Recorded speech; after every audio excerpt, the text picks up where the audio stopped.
श्री वेंकटेश स्तोत्रम। वेंकटेशो वासुदेवः प्रद्युम्नो मितविक्रमः संकर्षणो अनिरुद्धश्च शेषाद्रिपतिरेव च जनार्दनः पद्मनाभो वेंकटाचलवासिनः सृष्टिकर्ता जगन्नाथो माधवो भक्तवत्सलः गोविंदो गोपतिः कृष्णः केशवो गरुडध्वजः वराहो वामनश्चैव नारायण अतुक्षजः श्रीधरः पुंडरीकाक्षः सर्वदेवस्तुतो हरिः श्रीनृसिंहो महासिंहः सूत्राकारः पुरातनः रमानाथो महिभर्ता मधुरः पुरुषोत्तमः चोलपुत्रप्रियः शान्तो ब्रह्मादीनां वरप्रदः श्रीनिधिः सर्वभूतानां भयकृद्भयनाशनः श्रीरामो रामभद्रश्च भवबन्धैकमोचकः भूतावासो गिरावासः श्रीनिवासः श्रियः पतिः अच्युतानन्तगोविन्दो विष्णुर्वेङ्कटनायकः सर्वदेवैकशरणं सर्वदेवैकदैवतं समस्तदेवकवचं सर्वदेवशिखामणिः इतिदं कीर्तितं यस्य विष्णोरमिततेजसः त्रिकालो यः पठेन्नित्यं पापं तस्य न विद्यते राजद्वारे पठेत् घोरे सङ्ग्रामे रिपुसङ्कटे भूतसर्पपिशाचादिभयं नास्ति कदाचन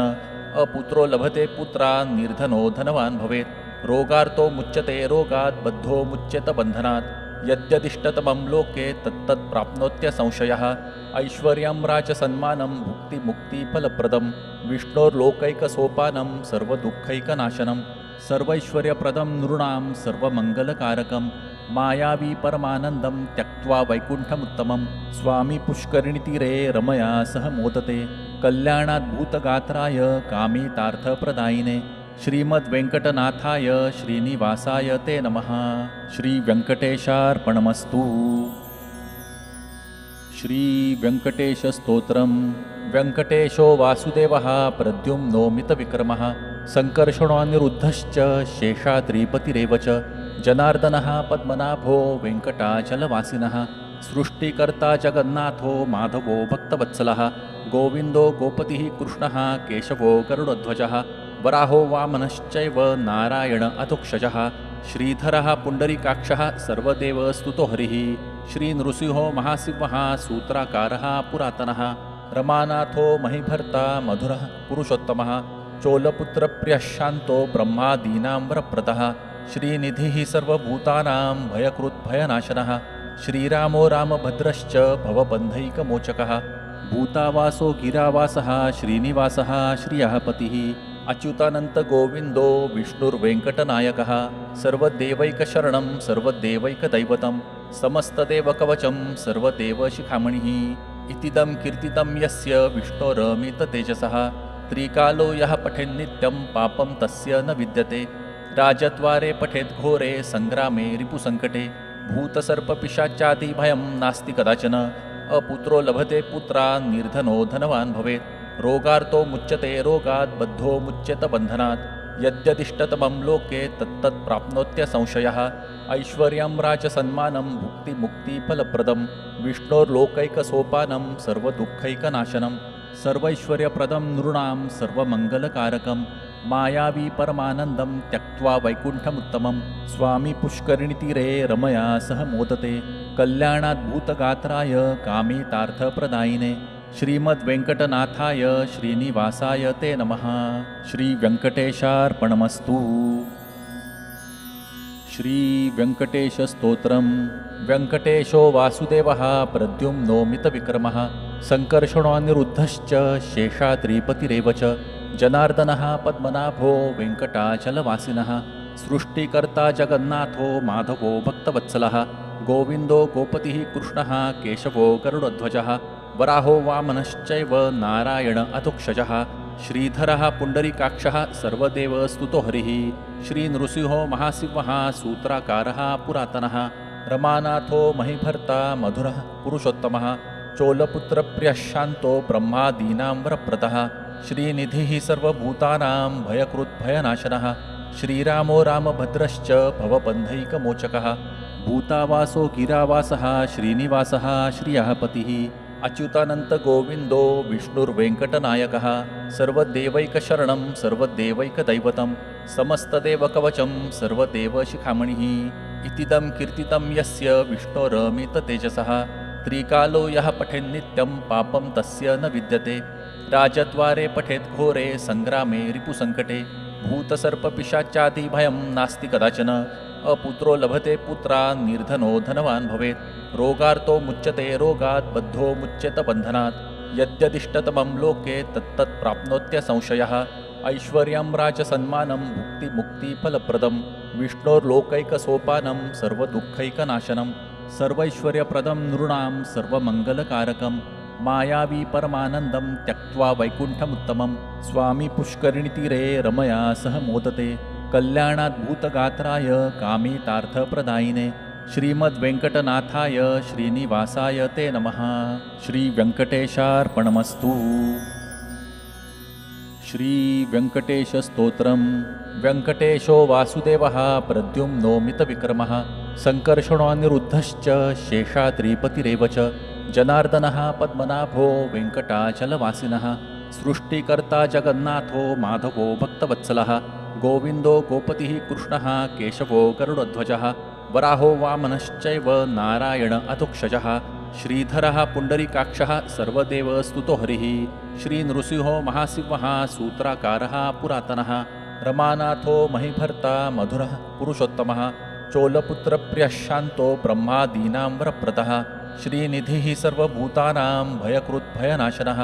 श्रीरामो रामभद्रश्च भवबन्धैकमोचकः भूतावासो गिरावासः श्रीनिवासः श्रियः पतिः अच्युतानन्तगोविन्दो विष्णुर्वेङ्कटनायकः सर्वदेवैकशरणं सर्वदेवैकदैवतं समस्तदेवकवचं सर्वदेवशिखामणिः इतीदं कीर्तितं यस्य विष्णोरमिततेजसः त्रिकालो यः पठेन्नित्यं पापं तस्य न विद्यते राजद्वारे पठेत् घोरे सङ्ग्रामे रिपुसङ्कटे भूतसर्पपिशाचादिभयं नास्ति कदाचन अपुत्रो लभते पुत्रा निर्धनो धनवान् भवेत् रोगार्तो मुच्यते रोगात् बद्धो मुच्येत बन्धनात् यद्यदिष्टतमं लोके तत्तत् प्राप्नोत्य संशयः ऐश्वर्यं राजसन्मानं भुक्तिमुक्तिफलप्रदं विष्णोर्लोकैकसोपानं सर्वदुःखैकनाशनं सर्वैश्वर्यप्रदं नृणां सर्वमङ्गलकारकं मायावी परमानन्दं त्यक्त्वा वैकुण्ठमुत्तमं स्वामी पुष्करिणीतीरे रमया सह मोदते कल्याणाद्भूतगात्राय कामितार्थप्रदायिने श्रीमद्वेङ्कटनाथाय श्रीनिवासाय ते नमः। श्रीवेङ्कटेशार्पणमस्तु। श्रीवेङ्कटेशस्तोत्रं वेङ्कटेशो वासुदेवः प्रद्युम्नोमितविक्रमः सङ्कर्षणोऽनिरुद्धश्च शेषाद्रिपतिरेव च जनार्दनः पद्मनाभो वेङ्कटाचलवासिनः सृष्टिकर्ता जगन्नाथो माधवो भक्तवत्सलः गोविन्दो गोपतिः कृष्णः केशवो गरुडध्वजः वराहो वामनश्चैव नारायण अधुक्षजः श्रीधरः पुण्डरीकाक्षः सर्वदेवस्तुतो हरिः श्रीनृसिंहो महासिंहः सूत्राकारः पुरातनः रमानाथो महिभर्ता मधुरः पुरुषोत्तमः चोलपुत्रप्रियः शान्तो ब्रह्मादीनां वरप्रदः श्रीनिधिः सर्वभूतानां भयकृद्भयनाशनः श्रीरामो रामभद्रश्च भवबन्धैकमोचकः भूतावासो गिरावासः श्रीनिवासः श्रियः पतिः अच्युतानन्तगोविन्दो विष्णुर्वेङ्कटनायकः सर्वदेवैकशरणं सर्वदेवैकदैवतं समस्तदेवकवचं सर्वदेवशिखामणिः इतीदं कीर्तितं यस्य विष्णोरमिततेजसः त्रिकालो यः पठेन्नित्यं पापं तस्य न विद्यते राजद्वारे पठेत् घोरे सङ्ग्रामे रिपुसङ्कटे भूतसर्पपिशाचादिभयं नास्ति कदाचन अपुत्रो लभते पुत्रा निर्धनो धनवान् भवेत् रोगार्तो मुच्यते रोगात् बद्धो मुच्येत बन्धनात् यद्यदिष्टतमं लोके तत्तत् प्राप्नोत्य संशयः ऐश्वर्यं राजसन्मानं भुक्तिमुक्तिफलप्रदं विष्णोर्लोकैकसोपानं सर्वदुःखैकनाशनं सर्वैश्वर्यप्रदं नृणां सर्वमङ्गलकारकं मायावी परमानन्दं त्यक्त्वा वैकुण्ठमुत्तमं स्वामी पुष्करिणीतीरे रमया सह मोदते कल्याणाद्भूतगात्राय कामितार्थप्रदायिने श्रीमद्वेङ्कटनाथाय श्रीनिवासाय ते नमः। श्रीवेङ्कटेशार्पणमस्तु। श्रीवेङ्कटेशस्तोत्रं वेङ्कटेशो वासुदेवः प्रद्युम्नोमितविक्रमः सङ्कर्षणोऽनिरुद्धश्च शेषाद्रिपतिरेव च जनार्दनः पद्मनाभो वेङ्कटाचलवासिनः सृष्टिकर्ता जगन्नाथो माधवो भक्तवत्सलः गोविन्दो गोपतिः कृष्णः केशवो गरुडध्वजः वराहो वामनश्चैव नारायण अधुक्षजः श्रीधरः पुण्डरीकाक्षः सर्वदेवस्तुतो हरिः श्रीनृसिंहो महासिंहः सूत्राकारः पुरातनः रमानाथो महिभर्ता मधुरः पुरुषोत्तमः चोलपुत्रप्रियः शान्तो ब्रह्मादीनां वरप्रदः श्रीनिधिः सर्वभूतानां भयकृद्भयनाशनः श्रीरामो रामभद्रश्च भवबन्धैकमोचकः भूतावासो गिरावासः श्रीनिवासः श्रियः पतिः अच्युतानन्तगोविन्दो विष्णुर्वेङ्कटनायकः सर्वदेवैकशरणं सर्वदेवैकदैवतं समस्तदेवकवचं सर्वदेवशिखामणिः इतीदं कीर्तितं यस्य विष्णोरमिततेजसः त्रिकालो यः पठेन्नित्यं पापं तस्य न विद्यते राजद्वारे पठेत् घोरे सङ्ग्रामे रिपुसङ्कटे भूतसर्पपिशाचादिभयं नास्ति कदाचन अपुत्रो लभते पुत्रा निर्धनो धनवान् भवेत् रोगार्तो मुच्यते रोगात् बद्धो मुच्यत बन्धनात् यद्यदिष्टतमं लोके तत्तत् प्राप्नोत्य संशयः ऐश्वर्यं राजसन्मानं भुक्तिमुक्तिफलप्रदं विष्णोर्लोकैकसोपानं सर्वदुःखैकनाशनं सर्वैश्वर्यप्रदं नृणां सर्वमङ्गलकारकं मायावी परमानन्दं त्यक्त्वा वैकुण्ठमुत्तमं स्वामी पुष्करिणीतीरे रमया सह मोदते कल्याणाद्भूतगात्राय कामितार्थप्रदायिने श्रीमद्वेङ्कटनाथाय श्रीनिवासाय ते नमः। श्रीवेङ्कटेशार्पणमस्तु। श्रीवेङ्कटेशस्तोत्रम्। वेङ्कटेशो वासुदेवः प्रद्युम्नोमितविक्रमः सङ्कर्षणोऽनिरुद्धश्च शेषाद्रिपतिरेव च जनार्दनः पद्मनाभो वेङ्कटाचलवासिनः सृष्टिकर्ता जगन्नाथो माधवो भक्तवत्सलः गोविन्दो गोपतिः कृष्णः केशवो गरुडध्वजः वराहो वामनश्चैव नारायण अधुक्षजः श्रीधरः पुण्डरीकाक्षः सर्वदेवस्तुतो हरिः श्रीनृसिंहो महासिंहः सूत्राकारः पुरातनः रमानाथो महिभर्ता मधुरः पुरुषोत्तमः चोलपुत्रप्रियः शान्तो ब्रह्मादीनां वरप्रदः श्रीनिधिः सर्वभूतानां भयकृद्भयनाशनः श्रीरामो रामभद्रश्च भवबन्धैकमोचकः भूतावासो गिरावासः श्रीनिवासः श्रियः पतिः अच्युतानन्तगोविन्दो विष्णुर्वेङ्कटनायकः सर्वदेवैकशरणं सर्वदेवैकदैवतं समस्तदेवकवचं सर्वदेवशिखामणिः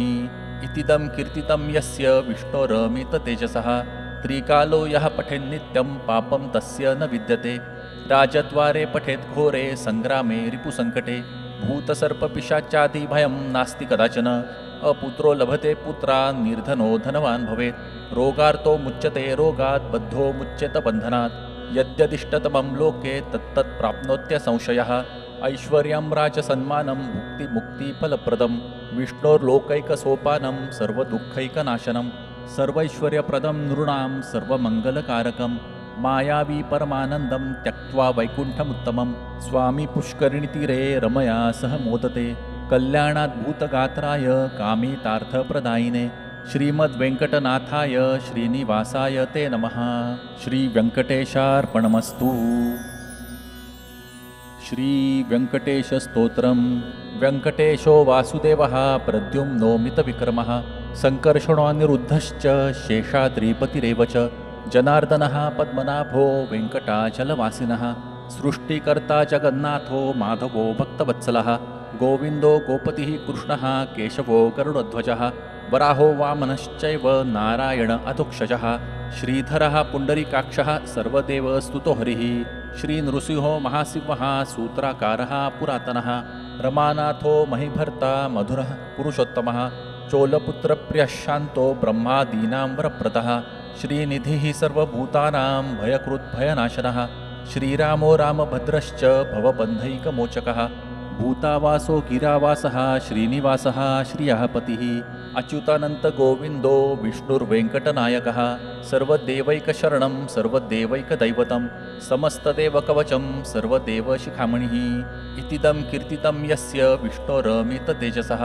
त्रिकालो यः पठेन्नित्यं पापं तस्य न विद्यते राजद्वारे पठेत् घोरे सङ्ग्रामे रिपुसङ्कटे भूतसर्पपिशाचादिभयं नास्ति कदाचन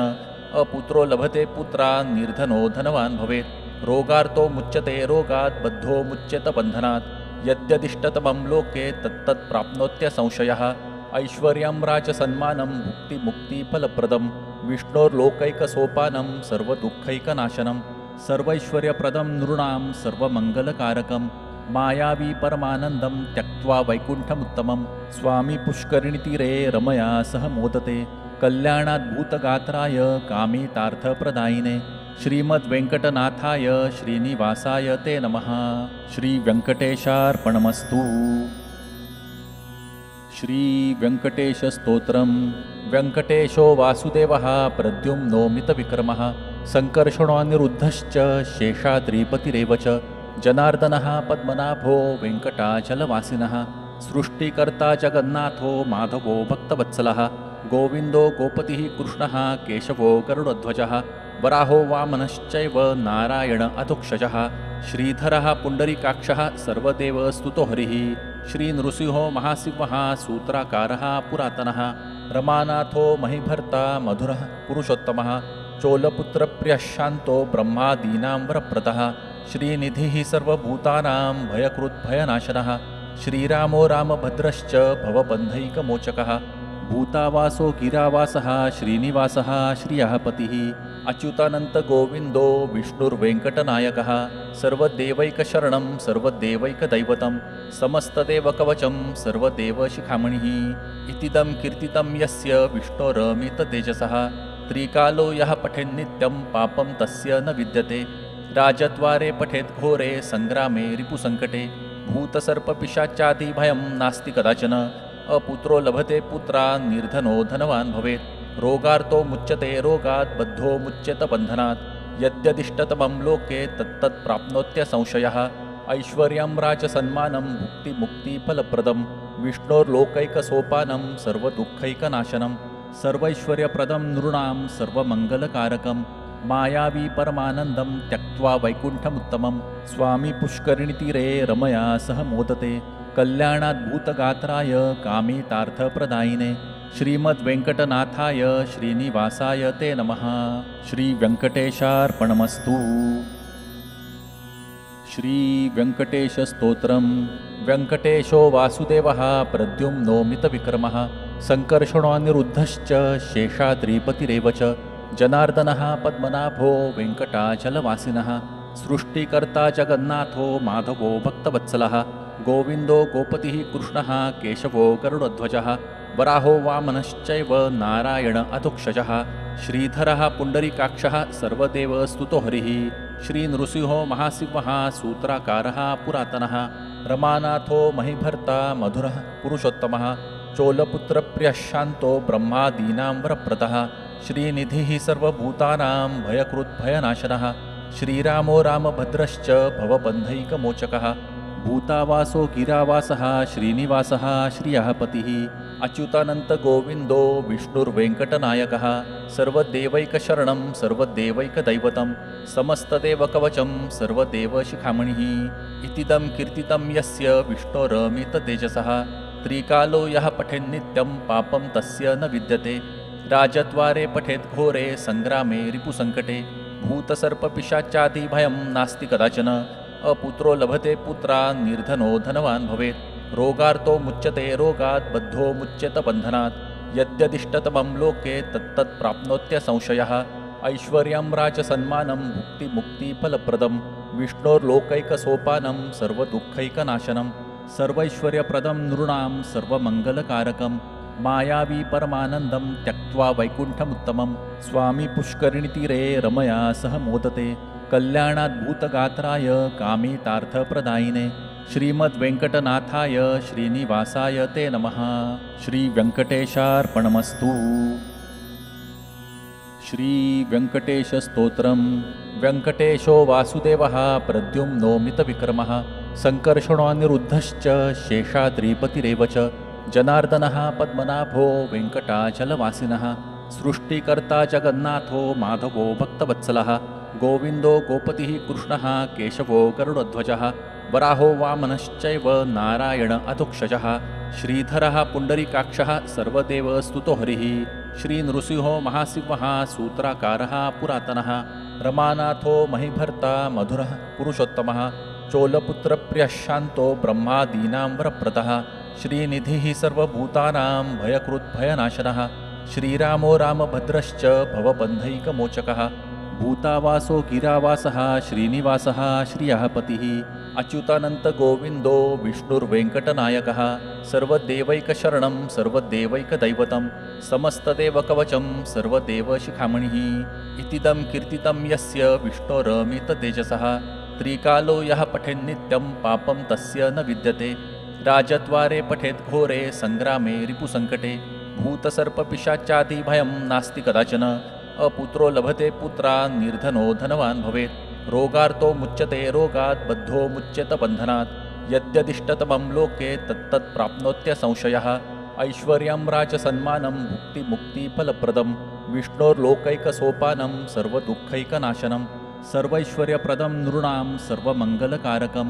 मायावी परमानन्दं त्यक्त्वा वैकुण्ठमुत्तमं स्वामी पुष्करिणीतीरे रमया सह मोदते कल्याणाद्भूतगात्राय कामितार्थप्रदायिने श्रीमद्वेङ्कटनाथाय श्रीनिवासाय ते नमः। श्रीवेङ्कटेशार्पणमस्तु।